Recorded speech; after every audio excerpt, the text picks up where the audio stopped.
تبوک کے سفر پر قوم سمود کی بستی پر گزر۔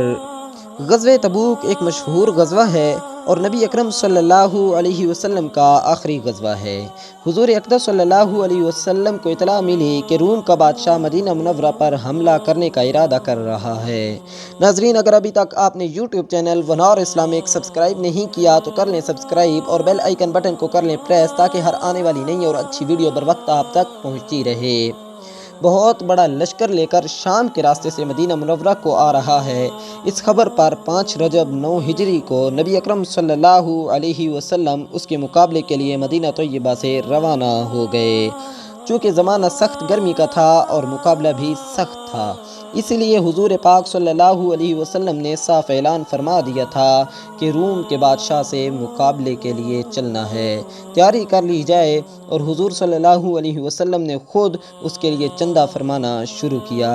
یہی لڑائی ہے جس میں حضرت ابوبکر صدیق رضی اللہ تعالی عنہ نے گھر کا سارا سامان دے دیا، اور جب ان سے پوچھا گیا گھر والوں کے لیے کیا چھوڑا تو فرمایا ان کے لیے اللہ اور اس کے رسول صلی اللہ علیہ وسلم کو چھوڑایا۔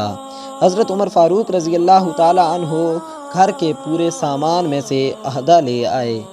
اور حضرت عثمان غنی رضی اللہ تعالی عنہ نے 1/3 لشکر کا پورا سامان مہیا فرمایا،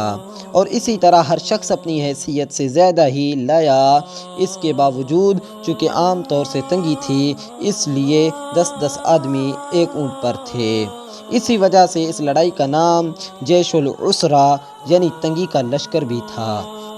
یہ لڑائی نہایت ہی سخت تھی کہ سفر بھی دور کا تھا اور موسم بھی اس قدر سخت گرمی کا تھا،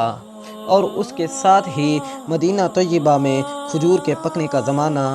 زور پر تھا کہ سارے باغ بالکل پکے ہوئے کھڑے تھے، اور کھجور ہی پر مدینہ طیبہ والوں کی زندگی کا زیادہ دار و مدار تھا کہ سال بھر کی روزی جمع کرنے کا گویا یہی زمانہ تھا۔ ان حالات میں یہ وقت مسلمانوں کے لیے نہایت سخت امتحان کا تھا کہ ادھر اللہ کا خوف، حضور صلی اللہ علیہ وسلم کا ارشاد جس کی وجہ سے بغیر جائے نہ بنتی تھی،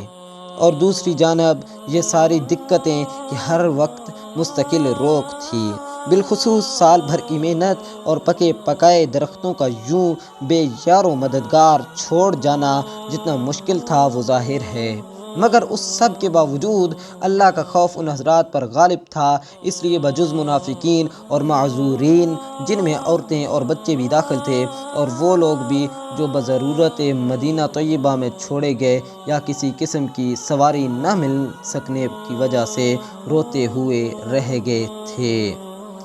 یہ سارے حضرات ہم رکاب تھے۔ راستے میں قوم سمود کی بستی پر گزر ہوا تو حضور اقدس صلی اللہ علیہ وسلم نے دامن سے اپنے چہرے انور کو ڈھانک لیا اور اونٹنی کو تیز کر دیا، اور صحابہ کرام کو بھی حکم فرمایا کہ یہاں سے تیز چلو اور ظالموں کی بستیوں میں سے روتے ہوئے گزرو، اور اس سے ڈرتے ہوئے گزرو کہ تم پر بھی خدا نخواستہ وہ عذاب کہیں نازل نہ ہو جائے جو ان پر نازل ہوا تھا۔